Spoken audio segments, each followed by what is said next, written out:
আৰম্ভ কৰিব পাৰোঁ।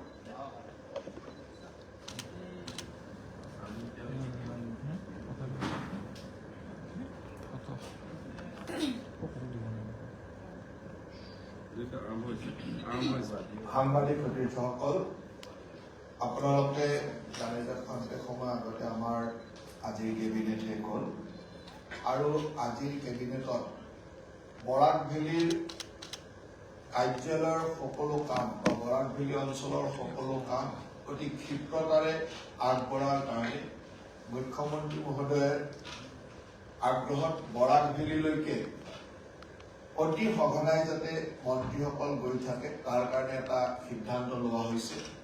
বৰাক ভেলীৰ ৩খন ডিষ্ট্ৰিক্টত অভিভাৱক মন্ত্ৰী হিচাপে পীযুষ হাজৰিকা আৰু মই নিজে আছো। আমি ৰেগুলাৰলি তাত গৈ থাকোঁ বা অভিভাৱক মন্ত্ৰী হিচাপে নিজৰ দায়িত্ব পালন কৰি থকাৰ উপৰিও আজিৰ কেবিনেটে সিদ্ধান্ত লৈছে যে প্ৰতি মাহতে দুগৰাকীকৈ মন্ত্ৰী বৰাক ভেলীৰ ৩খন জিলা ৩ দিনকৈ থকাকৈ ভ্ৰমণ কৰিব আৰু দুয়োগৰাকী মন্ত্ৰীয়ে গৈ বৰাক ভেলী অঞ্চলৰ প্ৰতিখন জিলাৰ নিজৰ ডিপাৰ্টমেণ্টৰ উপৰিও প্ৰতিটো বিভাগৰ কাম কেনেকৈ চলিছে সকলো ধৰণৰ ৰিভিউ ল'ব। ৩খন জিলা ভ্ৰমণ কৰিব, MLA MP বা তাৰ জনপ্ৰতিনিধিসকলক লগ কৰিব, সামাজিক সংগঠন বা সামাজিক যিসকলৰ লগত আলোচনা কৰিব লগা আছে তেনেকুৱা লোকসকলক লগ কৰিব, DC SP জিলা আয়ুক্ত আৰু আৰক্ষী অধীক্ষকৰ লগত ডিপাৰ্টমেণ্টৰ সকলো কথা আলোচনা কৰিব আৰু যি ধৰণৰ তাত এক্টিভিটি চলি আছে অসমৰ চৰকাৰৰ উন্নয়নৰ কাম চলি আছে এই কথাবিলাক চাব। গতিকে এই ধৰণৰ এটা বৰাক ভেলীৰ সামগ্ৰিক উন্নয়নৰ বা তাত চলি থকা কামসমূহৰ ক্ষিপ্ৰতা আনিবৰ কাৰণে এই ধৰণৰ সিদ্ধান্ত লোৱা হৈছে আৰু প্ৰতি মাহতে দুগৰাকীকৈ মন্ত্ৰীক সেই ধৰণৰ দায়িত্ব দিয়া হৈছে। সেই অনুযায়ী আগষ্ট মাহত ৰঞ্জিত কুমাৰ দাস ডাঙৰীয়া, ছেপ্টেম্বৰ মাহত অতুল বৰা ডাঙৰীয়া আৰু উৰ্খাও গৌৰৱ ব্ৰহ্ম ডাঙৰীয়া, অক্টোবৰ মাহত চন্দ্ৰমোহন পাটোৱাৰী আৰু কেশৱ মহন্ত ডাঙৰীয়া, নৱেম্বৰ মাহত ৰণোজ পেগু আৰু অশোক সিংহাল ডাঙৰীয়া, ডিচেম্বৰ মাহত যোগেন মোহন আৰু সঞ্জয় কিষাণ ডাঙৰীয়া, জানুৱাৰী মাহত অজন্তা নেওগ ডাঙৰীয়ানী, ফেব্ৰুৱাৰী মাহত বিমল বৰা ডাঙৰীয়া আৰু নন্দিতা গাৰ্লছা ডাঙৰীয়া। এনেকুৱা ধৰণে প্ৰতি মাহতে দুগৰাকীকৈ মন্ত্ৰীক যোৱাৰ দায়িত্ব দিয়া হৈছে আৰু দুগৰাকীকৈ মন্ত্ৰী গৈ থাকিব ৰেগুলাৰ গাৰ্জেন মিনিষ্টাৰ যোৱাৰ উপৰিও। গতিকে বৰাক ভেলীত চলি থকা বিশেষকৈ বহু বৰাক ভেলীৰ উন্নয়নৰ কাম চলি আছে, মিনি ছেক্ৰেটেৰিয়েটৰ কাম চলি আছে, DC অফিচ, ষ্টেডিয়াম, বিভিন্ন ধৰণৰ ৰাস্তা ঘাট আৰু সকলো বিভাগৰ কাম যাতে বৰাক ভেলীত খুব সুচাৰুৰূপে হ'ব পাৰে সেই কথাটোৰ প্ৰতি লক্ষ্য ৰাখি এই ধৰণৰ এটা সিদ্ধান্ত লোৱা হৈছে, যি সিদ্ধান্তই বৰাক ভেলীৰ উন্নয়নৰ ক্ষেত্ৰত বা বৰাক ভেলীৰ কাৰ্যালয়সমূহৰ কামসমূহ চৰকাৰী কাম বিভাগৰ কামসমূহ ক্ষিপ্ৰতৰ কৰাৰ ক্ষেত্ৰত যথেষ্ট সহায়ক হ'ব। ঠিক তেনেদৰে আজি আপোনালোকে জানে যে অসম চৰকাৰে প্ৰতি বছৰে বড়োলেণ্ড স্বায়ত্তশাসিত পৰিষদলৈকে যি অনুদান আগবঢ়ায় সেই অনুদানৰ আমাৰ SOPD জেনেৰেল ফাণ্ডৰ যিটো অনুদান এই অনুদানৰ কাৰণে আজিৰ কেবিনেটে 401.50 কোটি টকা 50 লাখ টকাৰ অনুমোদন দিছে আৰু এই বছৰৰ ফাৰ্ষ্ট ইনষ্টলমেণ্ট হিচাপে ৰিলিজ কৰা প্ৰায় 800 কোটি টকাতকৈ অধিক টকা অসমৰ ৰাজ্য চৰকাৰৰ পৰা বৰাক ভেলীৰ উন্নয়নৰ কাৰণে ষ্টেট বাজেটৰ পৰা দিয়া হয় আৰু এই SOPD ফাণ্ডৰ 401.50 লাখ টকাৰ BTC চৰকাৰলৈকে আজি অনুমোদন দিয়া হৈছে আৰু এখনসকলৰ এই ফাৰ্ষ্ট ইনষ্টলমেণ্টটো দিয়া হ'ল।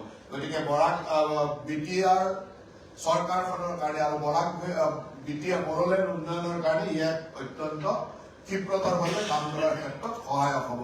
গতিকে এই দুটা সিদ্ধান্তৰ উপৰিও আৰু কেইবাটাও সিদ্ধান্ত আজি কেবিনেটত লোৱা হৈছে। এই সিদ্ধান্তখিনি আমাৰ সতীৰ্থ মন্ত্ৰী কেশৱ মহন্ত ডাঙৰীয়া আপোনালোকক অৱগত কৰাব।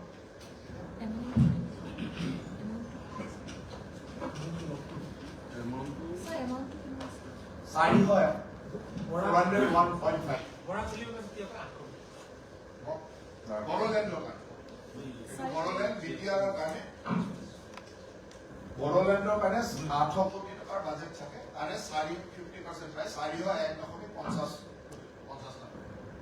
সাংবাদিক বন্ধুসকল আৰু কেইটিমান সিদ্ধান্ত কেবিনেটে লোৱা মই অৱগত কৰিবলৈ বিচাৰিছো। আপোনালোকে জানে আমাৰ দুখন আঁচনি, এখন হৈছে PMJAY আৰু MMJAY, প্ৰধানমন্ত্ৰীৰ জন আৰোগ্য আঁচনি আৰু মুখ্যমন্ত্ৰীৰ জন আৰোগ্য আঁচনি।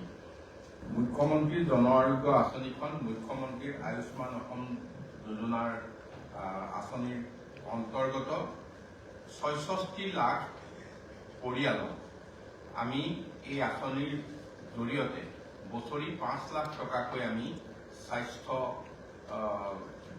সেৱাৰ ক্ষেত্ৰত তেওঁলোকক আমি যিটো ইঞ্চুৰেঞ্চ দি আছো এইটো পাই আছে। গতিকে এই দুইখন আঁচনিৰ ক্ষেত্ৰত আজি আমাৰ অটল অমৃত ছচাইটিয়ে এই দুইখন আঁচনি অসমত ৰূপায়ণ কৰি আছে আৰু আজি তাৰ বাবে 375 কোটি টকা এই আঁচনিৰ কাৰণে মুকলি কৰি দিয়া হৈছে, যাতে সকলো লোকে সুচাৰুৰূপে চিকিৎসালয়লৈ গৈ এই স্বাস্থ্য সেৱাৰ সুবিধা উপলব্ধ কৰিব পাৰে আৰু চিকিৎসালয়সমূহেও যাতে তেখেতসকলৰ ক'ৰবাত যদি অনাদায় টকা পইচা আছে সেইখিনি অতি সোনকালে পোৱাৰ কাৰণে এইটো আজি সিদ্ধান্ত লোৱা আছে।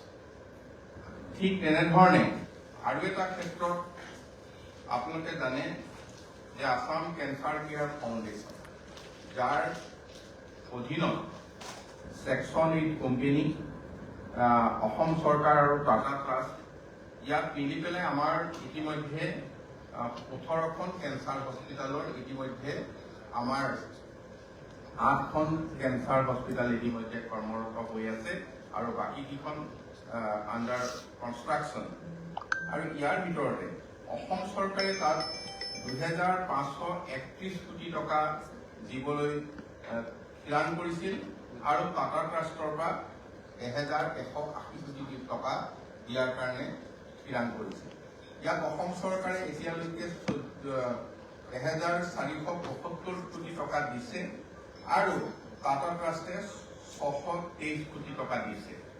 গতিকে অসম চৰকাৰে আজি পুনৰ 200 কোটি টকা ইতিমধ্যে মুকলি কৰি দিছে কেঞ্চাৰ কেয়াৰ ফাউণ্ডেশ্যনৰ কাৰণে, যিখিনি কেঞ্চাৰ কেয়াৰ হস্পিটেল নিৰ্মাণৰত অৱস্থাত আছে তৎকালীনভাৱে এইখিনি নিৰ্মাণ সম্পূৰ্ণ কৰিবৰ বাবে। গতিকে ইয়াৰ লগতে আৰু এটা সিদ্ধান্ত গ্ৰহণ কৰা হৈছে। এই সিদ্ধান্তটো হৈছে যে CNG ইতিমধ্যে আমাৰ আপোনালোকে সকলোৱে গম পাইছে যে পলিউশ্যন লেভেলটো ৰিডিউচ কৰিবৰ কাৰণে ইতিমধ্যে আমাৰ অসম চৰকাৰৰ তৰফৰ পৰা আসাম ষ্টেট ট্ৰেন্সপৰ্ট কৰ্পৰেশ্যনৰ তৰফৰ পৰা 100টা CNG ষ্টেচন ইতিমধ্যে নিৰ্মাণ কৰিবলৈ প্ৰস্তুত কৰা হৈছে, তাৰে কিছু আগবাঢ়িছে আৰু CNGৰ ক্ষেত্ৰত ভেট লোৱা হৈছিল 14.5%। এতিয়া CNGৰ এই 14.5 ভেটটো আমি আজি কেবিনেটত 5%লৈ কমাই দিছো, যাতে CNG সহজে উপলব্ধ হ'ব পাৰে আৰু CNGৰ ক্ষেত্ৰত অধিক যান বাহন চলাৰ কাৰণে যাতে কম পইচাত চলাচল হ'বলৈ আগবাঢ়ি আহে আৰু এইটো ইকো ফ্ৰেণ্ডলি হয়। আৰু তাৰ লগতে আমি আশা কৰিছো যে পেট্ৰল ডিজেল ইয়াতকৈ তেতিয়া কম খৰচ হ'ব, আমাৰ পলিউশ্যনটো কিছু নিয়ন্ত্ৰণ হ'ব। গতিকে আমাৰ কেবিনেটত এই তিনিওটা গুৰুত্বপূৰ্ণ সিদ্ধান্ত আপোনালোকৰ জৰিয়তে আমি ৰাইজৰ ওচৰলৈ আগবঢ়াম। আঁচনি দুখন হৈছে আমি 66 লাখ লোকক আমি ইতিমধ্যে প্ৰধানমন্ত্ৰীয়ে পৰিয়াল 66 লাখ পৰিয়ালক আমি ইতিমধ্যে আয়ুষ্মান ভাৰত আয়ুষ্মান অসম মুখ্যমন্ত্ৰীৰ জন আৰোগ্য যোজনা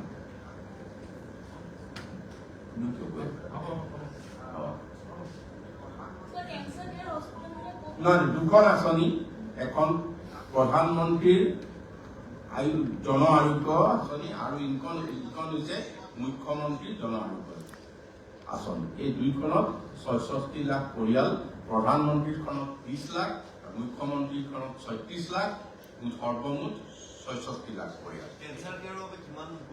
কেঞ্চাৰ কেয়াৰৰ বাবে এতিয়ালৈকে অসম চৰকাৰে ১,৪৭৫ কোটি টকা দিছিল। আজি আৰু ২০০ কোটি টকা দিছে। ১,৬৭৫ কোটি টকা আমাৰ অসম চৰকাৰৰ তৰফৰ পৰা দিয়া হৈছে আৰু টাটা ট্ৰাষ্টৰ তৰফৰ পৰা ৬২৫ কোটি টকা দিয়া হৈছে। আৰু ইয়াৰ দ্বাৰা ১৮খন কেঞ্চাৰ হস্পিটেল সম্পূৰ্ণ হ'ব, তাৰে 8খন কৰ্মৰত হৈ আছে।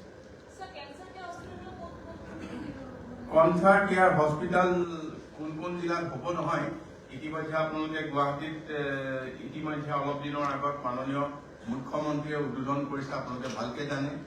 তাৰপিছত ইয়াৰ পিছতে আপোনাৰ ইতিমধ্যে ডিব্ৰুগড়ত হৈছে, তিনিচুকীয়াত নিৰ্মাণ হৈ আছে, শিৱসাগৰত নিৰ্মাণ হৈ আছে, যোৰহাটত ইতিমধ্যে চলি আছে, ইতিমধ্যে নগাঁৱত নিৰ্মাণ আৰম্ভ হ'ব। ঠিক তেনে আৰম্ভ হৈছে। তাৰপিছতে আহি আপুনি এইফালে যদি গৈ থাকে, আপোনাৰ ইয়াত হ'ব, বৰপেটাত ইতিমধ্যে চলি আছে। তাৰপিছত ধুবুৰীত আৰম্ভ হ'ব, বৰাকভেলীত ইতিমধ্যে সম্পূৰ্ণ হৈছে নিৰ্মাণ কাৰ্য, ডিফিত বহুখিনি আগবাঢ়িছে, তেজপুৰত আছে, মঙলদৈত আছে, লখিমপুৰত আছে।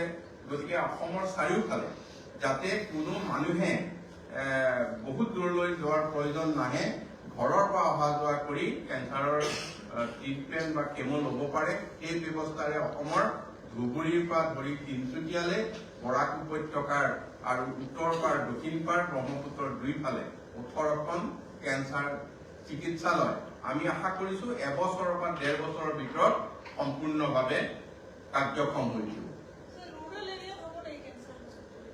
ৰুৰেল মানে চাওক, এইটোতো আৰু ডিষ্ট্ৰিক্ট হেডকোৱাৰ্টাৰতে দিয়া হৈছে, সকলো সা সুবিধা উপলব্ধ হ'বৰ বাবে। আৰু আমি বেছিকে মেডিকেল কলেজৰ ওচৰতে এইকাৰণে কৰিছো যাতে কেঞ্চাৰৰ লগত যিখিনি আনুষংগিক চিকিৎসাৰ প্ৰয়োজন হ'ব সেইখিনিও যাতে তেওঁলোকে তাত উপলব্ধ হয়। CNG station, CNG 14.25 আছিল, এতিয়া 5% আমি টেক্স কমাই দিলো আজি। স্যাৰ, বিশেষকৈ এটা সমস্যা দেখা দিছে, যিহেতু আলুৰ যি নাটনি, আলু বন্ধ কৰি দিয়া হৈছে, পশ্চিমবংগ চৰকাৰে সেই আলু অহাত অসমলৈ অহাত কিবা ডিচিশ্যন লৈছে নেকি? তেনেকুৱা আলু আহিছে, এইটো প্ৰব্লেম নহয়, এইটো প্ৰব্লেম পাৰ হৈছে। ৰেলটোৰ কথা